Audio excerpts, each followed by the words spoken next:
Hi, everyone, and welcome to another episode of My First Day in Tech, the Careerist podcast, where we dive into the tech careers, the industry, AI, and education.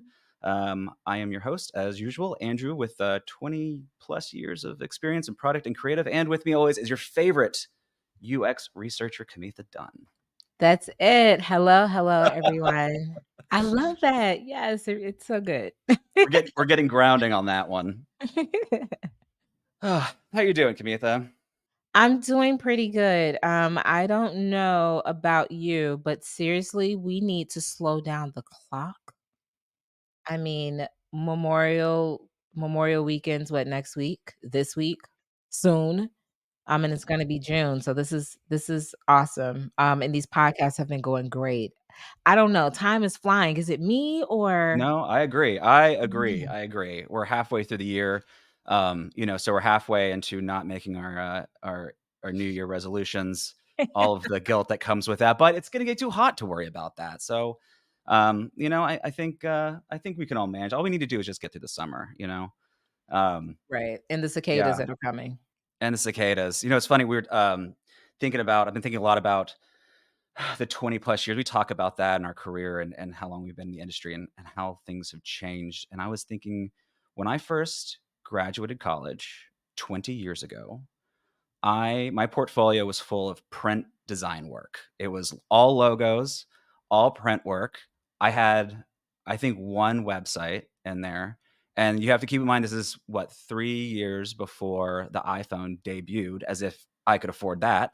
Um, and it was all print. It was all print. It was all Photoshop, Illustrator, and Quark Express, which I don't even know if people out there have heard Yeah, of that. If you want to dig through the archives of Quark Express, you have my blessing. But these things just get eclipsed. They just get eclipsed over time. You started thinking about, why is it that certain, we talk about in-demand tech skills and why certain things get phased out and why certain things kind of come in. So, like what are your Sketch. thoughts? Sketch Like was the Sketch. thing, and then Figma took over. I mean, it even took over Adobe in a sense to me, if I'm being honest. Adobe Yeah. XD was something that I learned. I had to quickly learn Figma because no one was using anymore, or using it anymore. I think this is a phenomenal, topic about why things are either phased out or somehow they are no longer relevant. I think Nokia, the president of Nokia or the CEO, one of the leaders in Nokia talked about that. Like, man, we didn't do anything wrong. But they also didn't innovate with, the changing of the time. So yeah, I'm here for it. I think we have a lot to add to what's important, what skills are valuable, because there's so much to learn. YouTube University is everything, right? And it can be too much if we're not careful. So Yeah, it's really fascinating, and things do, right? Sometimes you just fades away, like the blockbuster years of old, I think is, which is so unfortunate, and now my heart's melting a little bit, but, I mean, just because it is a good time, talking about, like, Sketch, right, which I still love Sketch, although I don't use it anymore. We are a Figma house. And those skills, they start coming into prominence really why? Because, new technologies emerge, and the skills related to them emerge. And something that, powerful about Figma is that you got a lot up front for free. And that took a huge gap. I mean, that took a huge bite out of the industry. And not to mention that it has a huge support system. Figma, um, you know, y- the free templates you can get, the UI kits you can get, the project management templates you can get, all for free. It has a really strong creative community out there. And I think for those who are in the Figma community, know, I mean, there's just no end to the amount of resources that you can get. And that's, sometimes that's all it takes. Sometimes it just takes that. When Adobe InDesign came out, trying to take over Quark Express, they said you could never take Quark Express because the major printers use Quark Express. They're all ready for it. And so Adobe said, all right, well, what we'll do is we'll just pay to have all those printers convert. And that's what they did. And then InDesign took it over. Now print is, most more often dead than not, but it's that kind of thing that sometimes really keeps tech moving, keeps, sundowning skills. I have another really good example of the transition because you mentioned Blockbuster. I grew up on Blockbuster. Every Friday, it was a whole thing to get a movie and possibly some Skittles, right? like, right? So remember Blockbuster then turned into Redbox because we were then able to get DVDs from the box. Redbox turned into streaming, AKA Netflix. So now there's not a lot of red boxes or anything even anymore. And for me a really really good example of the transition and how important it is to stay on top of technology. Because if we're being honest, Blockbuster had the original idea. Right? Yeah, But I if you're mean, yeah. unable to evolve with those ideas or with, the signs of the times, things can change, and I know we're about to get into, like, the top 10 and all of that. I have to tell you this because as a researcher, it is your portfolio is interesting, right? Because you're a researcher. So you're not necessarily fully judged on the design component.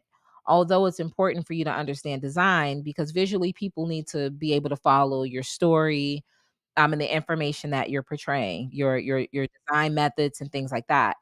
And so when you mention Figma and you mention those UI kits, when I tell you that is one of the secrets from a research perspective.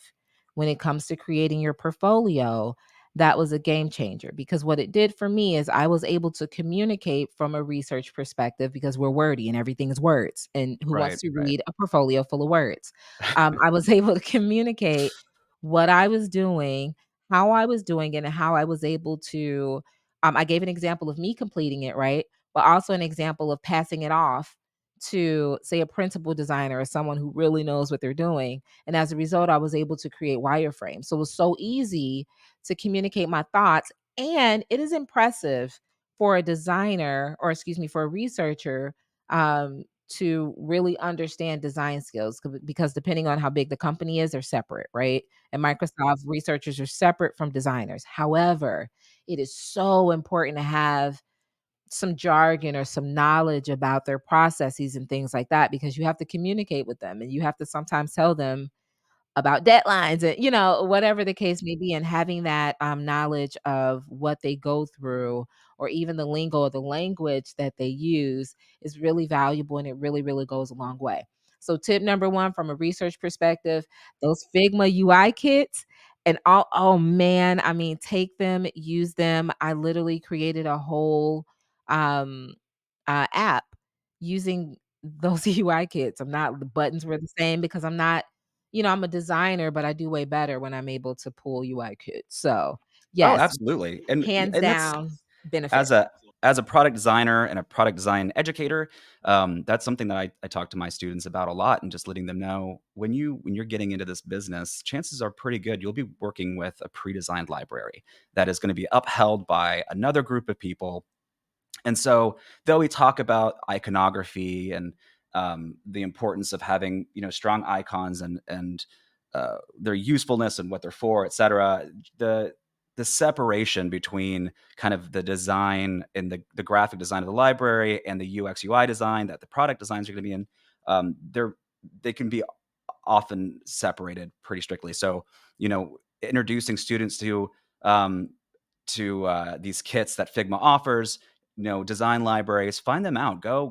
Whoever's listening, go out there and download your free Figma and go on there and find your UI kits and just explore. There's a ton of resources out there, Yes, and so they will many. make your book look amazing. You don't. If you want to pursue a life in design, and you by all means go ahead and do that. If you're looking for product and you're looking for resources that you can use to have a good book, by all means, go find the UI kits that we're Yeah, talking about. everybody needs to use it. I don't even know if it matters, like, because you have to communicate what your thoughts are visually, and so, yeah. Yeah, that's really good. So I mean, because from a design perspective, especially with the transition from print to graphic to all the new names that we now have, for the discipline, um, let's talk about a couple of your tops. Maybe I mean, because we have 10, right? So give us a couple. I know from my perspective, mines are all, like, related to understanding the material, so I'm super interested, to hear a couple of yours. So, are you talking about the top 10 in-demand skills, right now? Is that, in the Yeah, tech like, world? skills, tools, because like Yeah, so for me, I put a tool in there because a skill is storytelling, but, yeah, no one wants and to I read all those agree. words. Right, and I agree. I think storytelling, is one of them. Presentations. Those are a lot of skills that we talk about. Um, but a lot of, there's a lot of areas that people, especially when they're just breaking into tech, trying to figure out where they want to go, that they're not even familiar with, like cloud computing. As everything gets larger, and as we start relying on technology more and more and more, as if we could rely on it more, we are always continuing. And data gets bigger and bigger and more complicated and needs more security. These jobs start popping up, right? And the needs for them are so important because there's so much demand for this and not so much supply. But even, yeah, cloud computing. If you've heard of AWS or Azure, Google Cloud, any of those major computing platforms, if you're into to networking, the nitty gritty of making things go fast, that's a huge area for people to be in.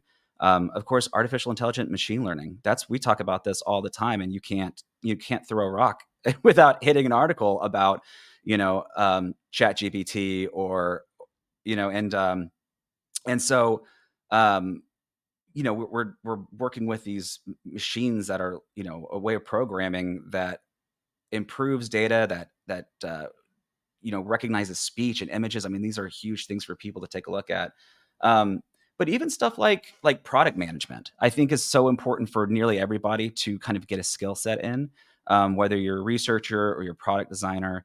The ability to understand like how to define a strategy, roadmap, timelines, features for products for companies, like that organizational skill, I think could benefit nearly anybody who's going into tech. Really, I think anybody who's in a profession in modern times could really use a project management or product management agile kind of skill set to mm, help balance out workloads, to help make sure that you're hitting defined material, creating definitions of success, that kind of thing. I think that's something that across the board is just really useful right now. And the more we're reading about tech and we're in that tech world, the more that these words and these skill sets become important in nearly every aspect of tech. I agree. Tell me this, Andrew, have you found a shift of not necessarily fully focusing on understanding a technology per se, but it's more to it now. And I'll give you an example of what I mean. I am currently seeing a shift that, yes, it's important to, and again, this is just an example, okay? Software engineers, for example. I'm seeing a shift from it just being we need software engineers who know how to code or, do those things, to now we need thinkers to help us come up with ideas that do not currently exist so that we can ask the technology to assist the software engineers in creating it. So the everybody's still needed, but now we have this third party called technology, ChatGPT, Copilot, uh, um, Gemini, all of them, right? We have this third party, and now there's a slight shift of intellectualism. And what I mean by that is I'm feeling like you have to know how to think. Like you have to know how to ask the right question or how to pull an insight from so much data. Right? So it's not just it's not only I need to be a data analyst or I need to be able to analyze data. Now it's I need to be able to analyze data and understand why I'm analyzing the data, to be more efficient in how you're doing things. I'm wondering if you're finding that because I was thinking about this, like what are the, top skills? And I'm finding that communication skills are coming up way more than what I could have ever imagined in my life. And it's almost one of the top 3 most important skills from my perspective, and I'm super interested to see if you've seen a shift or a pivot or anything like that on the what we call soft skills, and we have in our podcast rephrased, to human skills, I think we Human rephrased it skills, as. yes. Yeah. I wanna know your thoughts about that because it's like to Yeah, I do. me, it's really a big deal. Working in product design, I typically like to have a setup where we have product working with developers. That's going to be typically like a full stack developer or front and back end. I want someone to understand architecture. I want them to know. I want the product owner, the product manager to be there, and I want us to be able to talk in a round, in a round table here because our experiences overlap and they can kind of create a gradient into each other, right? We're not just siloed. We don't want to waterfall anybody and just hand off work to work to work, right? Because it becomes like a telephone game and things get lost, and you can't really have a good product cycle that way. And I think because we're building products in this way, communication is so important.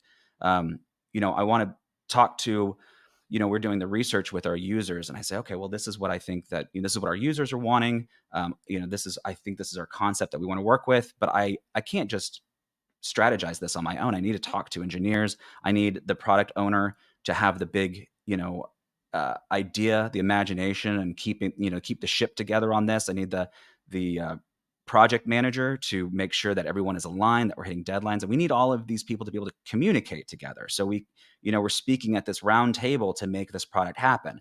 It can't just be like, okay, well, I'm going to design it, and then I'm going to hand that off to dev, and then if they have problems with it, then it just gets really, it gets messy. You can't just you have to have a product cycle, right? And we're all working for the betterment of this software and for the betterment of our users.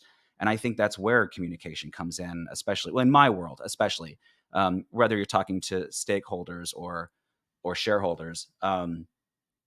Being able to communicate what's possible, what's not possible, and then moreover, like you're saying, thinking out of the box, right? We live in a world of the internet of things. How does this relate to, not, a product isn't just, oh, the desktop piece of software, right? How does this work within our reach, that all the vehicles that we work in, and we need to think that way.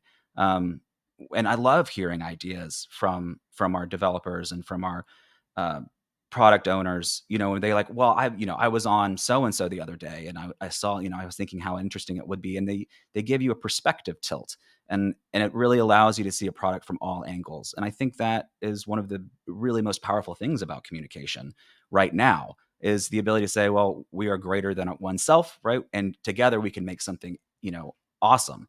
Um, to barely use that word by definition, I guess. But yeah, I think, communication. It seems kind of, like maybe it's not the most important thing to bring to the table. Like you put that on a resume, and people are like, oh, what was that? Great communication, like you can speak, but really, it is so very important. Man, especially when it's time to speak to shareholders or leaders in an organization who need to understand what you're saying so they can make the most educated decision. And sometimes those things are really, really important. So yeah, I do think there are some tech skills too, right? Like the ability to understand data. Not that you need to be a data analyst or have that title or anything like that, but because we are now in the world of artificial intelligence and all that good stuff, there is so much data, Yeah, right? And the absolutely. ability to be able to, cipher through and pull out insights and pull things that are important and relevant is a huge skill that you could make a lot of money for, especially from a relevancy perspective. There's nothing like finding something that matters or something that solves a problem, because it's very easy to get distracted or just to focus on something that won't necessarily, solve the problem, to the maximum level. Right, right. And that's really fascinating too, because that's really the question. We could, there's plenty of jobs out there, like, working in blockchain or DevOps and things like that. But really, what they're doing is they're servicing the same concepts, right? We need products that work quickly, that are reliable, that are secure, and that are useful. And if you answer those questions from any of these perspectives, those are, that's really that's the mantra. How am I creating a product that works from these tiers? Whether you're working it from a programmer, dev, architecture, project management, blockchain, whatever it may be, if you are supplying a solution across that board, then you're going to, you will find success. You will find that, community. You'll be able to, yeah, be successful in tech. So I guess really it's interesting. Again, there are a lot of positions available. There's a lot of titles that are available, but really it comes down to, what are the conceptual skills, I guess, that are The really most actionable important. skills, The yeah, actionable skills, yeah, exactly. absolutely. I mean, they all really kind of circle around the same ideas, regardless of where you find yourself in the industry. My brother-in-law is he's a cloud dev ops guy, and we both work in tech, but we work in very different aspects of it, almost with the fact that, he really works on making things fast, reliable, and secure. And and that's a huge need in tech right now. As things get larger, as data becomes more and more personalized, as if it could get more personalized. How are we going to run this reliably? How are we going to run this securely? What happens if there's a data leak? How does it not breach other networks? These are a lot of really important questions that even as a product designer, I have to make sure that we're asking. I don't have the answers for them because I don't have the knowledge base for it, but it's enough to be able to ask that question. And then I rely on people who are knowledgeable in those areas to help, create a holistic product. And I love that example because it's a beautiful picture of our partnership because we didn't mention the user, right? In that, we mentioned product, we mentioned safety, we mentioned security, which is exactly what they are supposed to focus on. And then you have me, because I'm specifically about the user. Like that is what I do. I bring the user perspective to the leaders who focus on agility and security and things like that. And it's a beautiful picture of how effective we can be if we continue to communicate and work together. Because think about it, Andrew's that person, he's bringing this great product to me, and I'm like, hey, this looks great, we have the security, the product looks great, let me tell you what our users think about it. And to have that perspective and to be able to iterate and make those changes, that's what it's all about. Like that is the oil in the machine, if you will. And I just that made me kind of happy in my heart to say, I mean, I'm thinking like, yeah, that's exactly how it goes. And it's not until the designer user perspective comes into play because we've actually asked users like, hey, do you like this, tell me why or why not, that our stakeholders and or our leaders are able to again make the best decision, the best educated decision based off the information that we provide. So it personally made me feel good because it's exactly who I am. I come in and I kind of bust bubbles a little bit and I say, hey, you guys forgot about the user, this work, this doesn't work, this accessibility is this way, here is the research to show what users' perspective is, and here is my recommendation from that point. And as a designer, you're doing it's not the exact same thing, but it's pretty close. What do you think about that, Andrew? No, it is. I think because we're user centric, we're user focused, right? And that's a really we talk about leaving your ego at the door during critiques, right? Or if you find out that you come back and Kamita comes back with all of this data that says that the users didn't like my layout. Well, I don't take that personally, right? You may in the very beginning, but the truth is what we're doing is all based on making the user's life easier, our audience's life easier, and we do that by doing research to understand them. We do that by testing regularly. We do iterative updates. Everything from the UI to the speed is all analytics that we're pulling quantitatively and qualitatively to make this experience better for them. Um, and looking at, we talk about having a strong portfolio.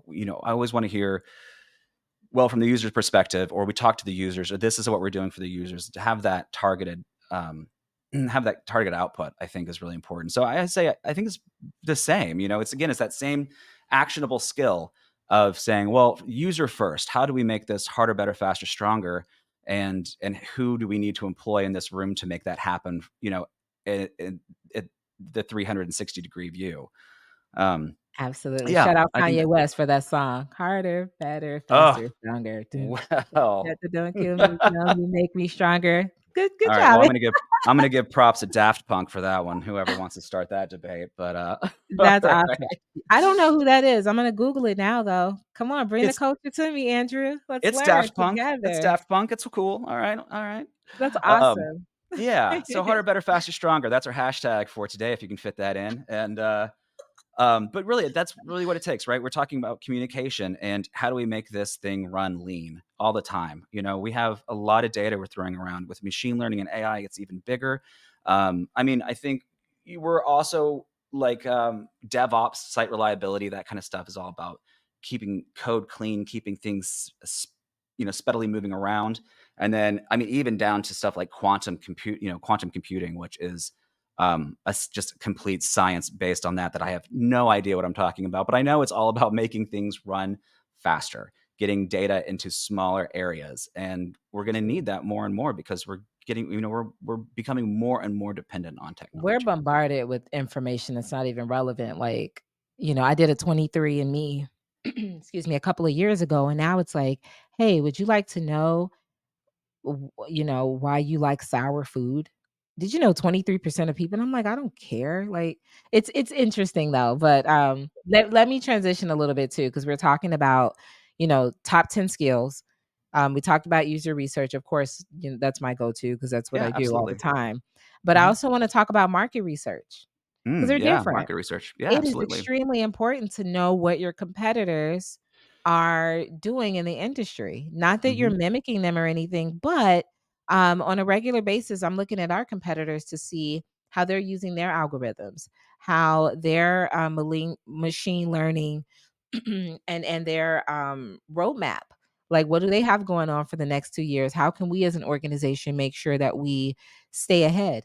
Because that's what it's about, right? In a sense, it's a competitor. But I think it's really important to know what's going on around you, I with agree. your competitors. So Yeah, I agree, and I think that's as a product designer, when we're in in the research aspect of our discovery work, competitive analysis is very important. SWOT analysis is a way to understand who are your competitors out there, what are the strengths and weaknesses and opportunities and threats that they provide, and understanding what the landscape looks like. I need to know not just, oh, we have a great product because it helps our users, but why are they using your product instead of someone else's? And what is the ability that a competitor may have to just turn a switch and say, all right, well, Google spends a weekend putting some code down, and then now they just eclipsed you. So without that market research, you don't really know how close you are to whether or not you take that edge, and whether or not you need to pivot to find something that is not really yet in the market scope. That's a really important aspect, especially for entrepreneurs out there who have great ideas and they have this hypothesis. You have to do your market research. Find something that you think could solve a problem in the world, and research it, and find out how close others are to it. Why did they fail? How close are they to being to succeeding? Is this Do you feel like you have enough of a market stronghold without having to pivot and find another niche in the market? A lot of companies that we use today, Instagram, Snapchat, they all started off as something completely different, and they pivot to find an audience, and they just nab that market share. yep, Instagram, that's another good example. Facebook did a lot of, images and things like that. So they realized that people's attention span went from 7 seconds to 2.3 seconds as of 2023. You have 2.3 seconds to gather someone's attention. And what's the best way to do that? Pictures. And guess what was invented? Instagram. Like, so to your point, and with market research, here's basically like if we had to put it in like a one sentence or two sentence snippet, and this would probably be good for like an Instagram snippet, being honest, is the reason why you want to do market research and why we're deeming it as one of the top 10 skills is because it's critical for understanding things like your consumer needs, or your user needs. It's critical for understanding market trends because you got to make money, you have to know what's going on, and you have to make sure that you stay relevant, and for the competitive landscapes. Who else is coming out? Who else is doing something new? And basically, the overall goal of the market research is just to guide product development and marketing strategies. Andrew mentioned earlier the ability to scope. This is exactly what marketing, or market research will assist with, amongst other things, is that ability to have a strategy or to scope, 6 months, 1 year, 2 years down the line. So yeah, I love that. And what other skills do you see out there that you want our audience to know about that you think is pretty important to? I think digital marketing is huge, right? I mean, we are in the era of the independent brand, the brand of oneself. So, being out there trying to make a name for yourself, it's highly competitive market. Learning how to brand, learning how to get on social media, how to sell yourself as a product, sell the products you have, create a voice, connect with an audience, and specifically users or particular buyers or whomever, your target audience. That is a huge thing to know how to do right now. There's a lot of influencers out there that everyone knows about that, but really what it is digital marketing. It's branding in today's world, whether it be Instagram or LinkedIn, um, and that's a really incredibly valuable skill to have for anybody right now, especially in these economic times. I spend a And lot of shout time out on to you for LinkedIn. doing that too, Andrew. I You are getting was so gonna good say, at it. You guys check out his LinkedIn, like, stop. Check out Andrew's LinkedIn. It's great. I literally copy and paste his posts because 'cause they're so good, and I have not taken the time to learn how to snippet and stuff like that. Maybe I use Clipchamp. I know how to do it with PowerPoint, but they're phenomenal. I mean, his insights are great. And I'm just gonna continue to copy and paste until I can't. But Andrew, shout out to you for that. I hey, mean, thank you. he's not just saying this on a podcast. He is actively practicing what he preaches, and I have to acknowledge it because they're pretty fascinating, and I'm getting a lot of traction, because I'm reposting things that you created from our podcast. So, guys, give Well, him a hand cool. a hand of applause, a I round of appreciate applause. that. Yes. Thanks. You're awesome. Good job for that. Yeah, I mean, it's really it's important. I'm out there. I do a lot of work into it, and I want to connect with a lot of people, and I want to get a lot of insights. And so I start connecting with people on LinkedIn. I start reposting what they post. I comment on what they do. Try to drive conversation and give yourself something to stand on in the company world. That's just where I spend my time. I don't have an Instagram or anything like that, but LinkedIn, and that's my business connection for sure. So I do spend a lot of time on that. And I think people should really start exploring that. When you're out there, I tell my students, you can't start, building your LinkedIn resources too early. Go out there with, 5 people and just start, relentlessly pursuing connections with people. Create a little note, whether you type it out yourself or have ChatGPT help you, just a little something to put into your connection. Hey, I, really admire your work. I was really hoping to connect with you so I could learn more. That's it. And yeah, start following people and then just start building a presence with it. I think it's really important when you go out there because finding a job is so much dedicated to networking. Who do you know? Do you know recruiters? Do you know people who are hiring managers? Those people can set you up with work. And it all starts by letting people know who you are. And I think that the digital marketing is really a great place for that skill set. Um, I think another skill that's really, really important, especially now that we're talking about all the things that are on people's plates, is learning stuff like Agile and Scrum, and learning how to prioritize work. There's always so much to do, never enough time to do it, and it can get really overwhelming. So, any type of project management, I would say, for people to look into, um, whether it be knowing what to pursue and what to not pursue, how to prioritize your objectives, anything like that, because it can get so especially when you're starting out, there could be so much to do that it can be debilitating. You just freeze, or if you have anxiety, then you're like, how could I ever do this? So those types of things, not you don't have to be crazy about it. You don't have to get your project management professional license or anything like that. But little tips and tricks out there for people who have busy lives. I think that's a really good place to be, just to keep your mindfulness, to keep some sanity. Take care of your mental health. Um, it can be really easy getting dragged down, especially if you're in the job market looking for a new position. Find these techniques to figure out how not to burn out. That's a very important skill set to have these days because the world will take everything that you've got and then some. So be careful about how much you give it. 100%. I remember the job search. I'll never forget it. I stayed motivated. Interestingly, I did an Excel spreadsheet for every job I applied for, and I probably got to like 130 on my spreadsheet.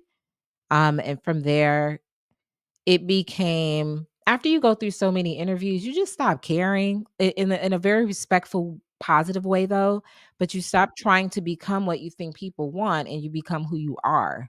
And as a result, at least from for me, there's a confidence that comes with that. And that the authenticity can really resonate with some people.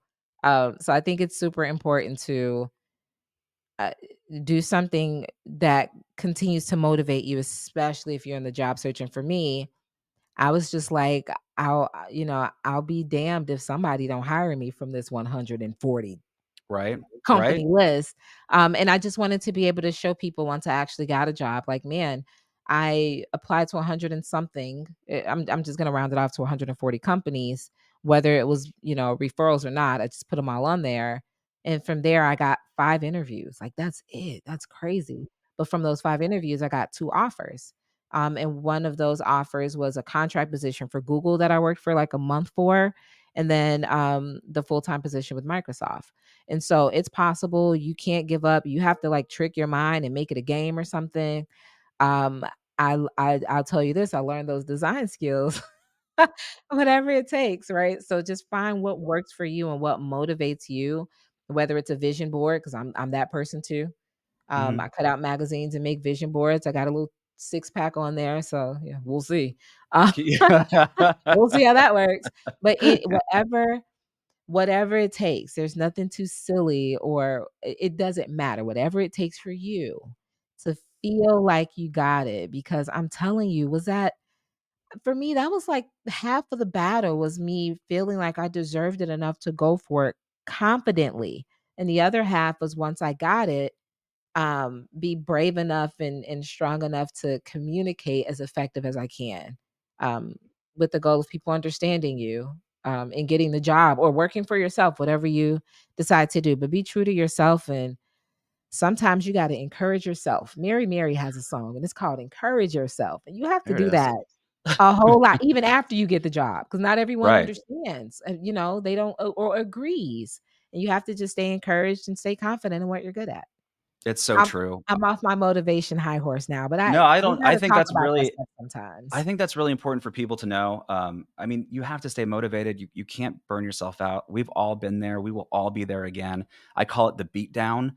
And that's just you're getting so when you're yeah, when you apply for hundreds of jobs, when you're not hearing anything back, when you're constantly pivoting your resume or cover letter or your persona online or whatever, there's start leaking out desperation out of just trying to find work, and it can feel like nobody wants you. Nobody wants to hire you. You know, you're not qualified enough, and that's nonsense.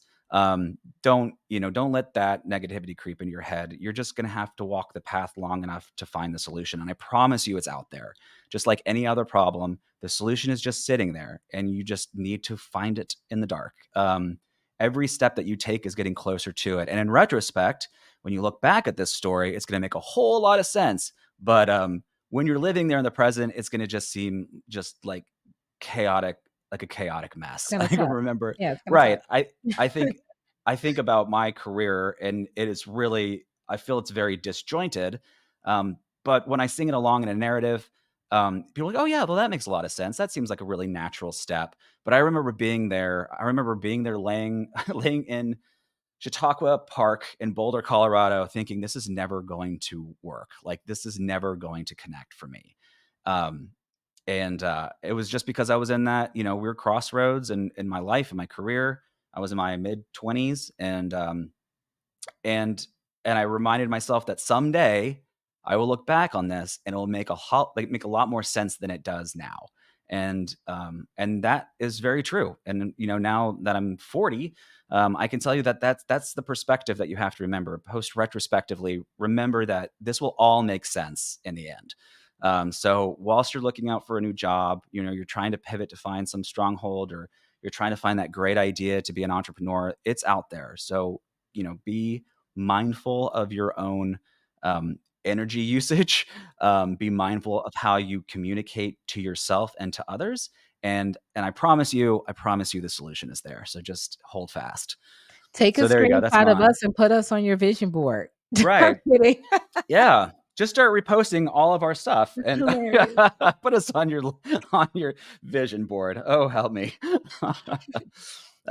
It's true though. But I mean, these are all. I think this is all really practical advice. So, we talk to a lot of our listeners, a lot of people we talk to, they're just starting off in their career, whether it be their first career or their fifth career, but they're just kind of they're pivoting into tech for one reason or another. And these are all valuable skills that they can use, and I think they're all real valuable, active skills. Um, so we have human skills, and now we have our active skills that'll really help people prosper in a new field in technology. Self educating is something that we talk about. Um, I always say, just say yes and figure it out later.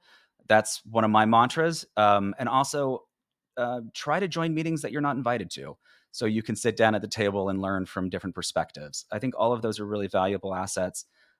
So, what are the? I mean, what are some other ways? What do you recommend for people to acquire new skills? I can't say it enough. You have to network because at least when I first started, I didn't know what skills that I like. Even talking today, we're giving you actionable skills, but you still have to find like where to go. What does that look like? Is that a seminar? Is it a 30-minute YouTube channel? Like, what does that look like? So my biggest recommendation is it's a cliche word, but networking. I know it's cliche, but go join the clubs, join the LinkedIn pages. Like I love things coming through my feed that I don't always know about, right? So do those things just for the sake of information. Even if you don't talk to people a lot or you don't post often, you'll be very surprised of what you can learn because you've added yourself to groups or email lists or Facebook groups. Like there's so many out there. If you don't know, literally go to search. I mean, they're everywhere. LinkedIn, Facebook, all the social Oh, media outlets, absolutely. TikTok, you name it, they have it. I'm surprised Snapchat don't have pictures for 30 seconds about you, UX, who knows? But, Who has the the time to look at a picture for 30 seconds? I That's know, way too right? long. 2.3. There it is. But network, and if you are an introvert, that's okay, just start joining groups, but knowledge is power in our discipline, and the more you know about the new technologies coming out or the new ways that our, systems are communicating, right? For example, prompt engineering, like Google it and just learn about it because the better you are with talking to technology and just kind of to the best of your ability getting ahead of the next big thing, it's important. Andrew mentioned Internet of Things. Probably a great idea to get started on what that looks like because between smart dust, which is a real thing, it is patented, you can Google it. Between God forbid I won't go there because they might censor us with technologies going inside of our bodies and things like that. But you name it, our smartwatches are connected. Our Yeah. earphones, Apple actually has Google it. I'm not making this up. They have a patent on the ear pods. And the patent has a technology that reads your brain waves. So they can actually read your mind and kinda know what you're thinking so they can sell you things, and don't take my word for it. This is just me talking, so don't ban us or anything like that, but Google it. I was amazed. I'm always fascinated by humans and human ingenuity, and of course, I'm a conspiracy theorist, so of course, I go on the hope save the world realm to, "Oh, we're all gonna die" realm, like, I'm that, I The swing between pendulum both. of Yeah, the anxiety. woe is me, the world ending. But I'm nonetheless fascinated Yeah. by human I ingenuity, and prepare. So Internet of Things, something I'm going to look into because it's true. We yeah, I can't go anywhere without my phone. Can you, Andrew? No, probably. probably not. Well, yes, but you're gonna be sitting there like, "Man, did something happen? I need to look at my Ring camera. Did someone come to my door, drop a package?" Who I you know, knows? I don't have I have the fear of missing out on information, like fear of missing out on research. I research all the time. I If there is a question that crosses my mind, I will look it up within a and that's where my phone addiction comes from. Whether it's IMDb or Brookings Institute, I'm always looking something up. That is my jam. I'm a I Reddit learn new girl. things. Oh, that's They true. got I me. do Reddit got me, gotta man. gotta love a Yeah. good Reddit thread. But it's interesting you were talking about networking, because um, it's not just handshakes and getting to know people, although that does have a lot to do with it. We are networking in the digital world as well. With LinkedIn is a really, really big one. Even researching. So, okay, getting back to being a member of the communication, right? Being a member of the tech community. Go and when you're on LinkedIn or Twitter or X or what have you, subscribe to TechCrunch and TechRadar and Wired, and MIT Technology and Harvard Business Review. Go and see what they're talking about and learn the language and be part of the community and learn. Another thing is when you find somebody who seems like they have a job that you really like, go dive into them like they're an ex-girlfriend or ex-boyfriend, and just find out where they're from and where they're going. Where did they go to school? Where did they start working? What were their positions? I mean, I do this all the time. I go, oh, that's the chief product officer of this, Fortune 100 company. I want to learn all about this. Check That's a social really media outlets. Absolutely, absolutely, right? Dive Love in that. there, get to learn the lingo, get to learn what get yourself as parallel to the conversations and that they're having to bring yourself forward in that communication. And also, yeah, there's also sites like Meetup, where you can have meet and greets in your city. Usually it's every month, every 2 weeks. And if you're in the tech world, I can guarantee you're not going to be the only socially awkward person in that room. So you just need to go in there and just feel free to step outside for 15 minutes whenever you need to. But it's important to go and meet and greet people. Yep, and It's tell a really people big that part of you're our world. socially awkward. That works for me all the time, like, "Hey, it's been 2 Yeah. years. COVID has me a little weird, but I wanna introduce myself to you." Right? That's the And they'll truth. That's laugh a and great say, "Oh my icebreaker. gosh, me too," and then before you know it but I do that, I'm like, "Hi, my name is Kamitha. This is so awkward because I feel like a 5th grader, but I need to meet Mhm. people, and I'm Yeah. very happy to meet you. This is so weird." And you'll start laughing because everybody feels the exact same, but no one Yeah. says anything, so that's worked for me. Whenever I even if I'm nervous, I'll tell them, like, "I'm a little nervous, but I'm so happy to be here," and almost all the time, someone feels a similar way, or there's just something, a smile, whatever it takes to kind of break the ice and make things a little less tense because it can be stressful. And I'm an extrovert, but it's still weird. Like, hello, my name is Kamitha. How are you today? I know I Ri don't know you, and you don't know me, but let's meet each other. Like, what? Yeah. It's weird, but it's necessary. Yeah, yeah, I can Necessary. go strong for about 15 minutes, and then I'm stepping outside. Yeah. So that's so somewhere between you and I think is just basically how everyone feels. And that's true. I mean, this is a post-COVID world, right? We're all a little socially more awkward than we ever were in the past, but those are great places to really cut your teeth when it comes to holding a conversation with somebody. Um, and also, you know, interviewing is it sucks, just straight up. It's just the worst, right? And however, have conversations with, specialists in your industry so you can talk to them about what your interests are, and you won't feel so much without direction in these things, and you can get a better idea of how to interview with people. There are certain questions that people dread, like what are your biggest strengths and weaknesses, which honestly I think people ask that question because they think they're supposed to, but I don't really think they understand the answers that they're getting. I have a my little life hack for that is my anagram is I'm an INTJ. And if you go and just Google strengths and weaknesses of an INTJ, those are just the answers that I give them. And ever since I started using that technique, I've always heard that was the most insightful answer that I've ever received. And so that's my that's my little life hack for, yeah, strengths and weaknesses. So that's my gift here for this podcast. Um, but go out there and yeah, and talk to people. And I think that's really important. If you have fears about how do you answer this question or where you're going to go, dive into some research. I think that's going to be really helpful. And of course, anything you don't know, there's so many resources online to find out. If you are curious to know it, and again, with large language models, ask ChatGPT or you know Bard, Gemini, say, "Hey, I'm interested in tech, but I don't really know which direction I want to go on.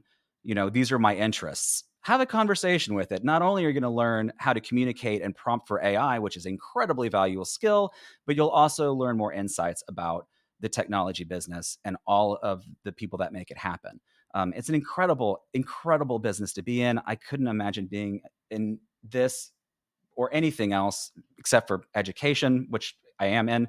But I think that working in tech is so incredible. We're working with so many intelligent people, um, and we're all geared towards solving problems every day and in imaginative, innovative ways. We learn constantly. We're always researching, figuring out new ways of doing things, and we're creating something out of nothing, which not a lot of people can really say that's their job. I don't think. Maybe it's just my perspective, but when I talk to my product students, And the first thing I say when we're talking about, what's your interest in product? What brought you here? What are your personal hobbies? I say the most magical thing about this job is the ability to make something out of nothing. It's like turning hay into gold, if you all know that parable. Um, and and I had a student over time said, I thought it was really not ridiculous, but kind of, it's just a weird kind of selling pitch there. But the truth be told, it's exactly right. You have this hypothesis. We teach you how to research it, how to research the market, research users, pivot in the market, find a niche, how to sell it, how to build it. And things like Careerist, from product to our coding, our dev, all of those skills are in there. And anyone can learn how to do it. All you have to do is you just have to say yes and figure it out later. And but yeah, it's a really incredible thing to know that you can build something from nothing. It's like magic. I love that. I love that so much. That's why I appreciate hairstylists because they make you beautiful out of nothing, depending on how you come in. But anyway, Right? Inside and out. I love it. I love that. I love, love, love that. So don't give up. Stay encouraged. I mean, edX, you can go on there and get certificates for free. Um, Corsica, you could pay $14 a month. I mean, there's options. So no excuses after this podcast. If you wanna change your life, if you wanna do something different, if you wanna create something that never existed before, my second favorite part about the job, my first is just humans are fascinating, and people really come up with things that you never thought about before, and that Mhm. really gets my gears going, if you will. Mhm. Right. But figure out what works for you and just burn the boat, man, like, that's the only thing that has ever worked for me. You burn that Mhm. boat, and you do not give yourself an option, Right. but what you Absolutely. want, and it's a matter of time before it happens, so I hope this is encouraging for you guys. I encouraged myself, I'll tell you that much. That was Um, great. yeah, it was great. So take these skills and come on over to the UX part of things. It pays good, and you get to create things that don't exist, Yeah, and if there's or any make them questions. better. Yeah, absolutely. And if anyone has questions about this, I mean, we are educators. We're here to answer your questions. Any thoughts, concerns you have, leave them in YouTube or put them in our LinkedIn. Careerist has a great page on there. They started reposting stuff for the podcast. You can find me on LinkedIn and Kamitha on LinkedIn, and also make sure that you subscribe to these podcasts, whether it be on Spotify. Or on YouTube, so you can keep up with it. But yeah, let us know what you think. Let us know what questions you have. We are educators. We're here to help, and we want to know what everyone thinks. Yes, and in my seven-year-old's voice, 'cause, they play on my mic all the time, 'cause, Hmm. they're YouTubers. He's like, and subscribe." Like and subscribe. Love that. That's right. Well, Kamitha, it's been a great conversation as always. Very insightful. I'm going to go see what courses I can jump on for free and increase my skill set. Right. We get this networking going. But Right. until the next time. All right. Take care.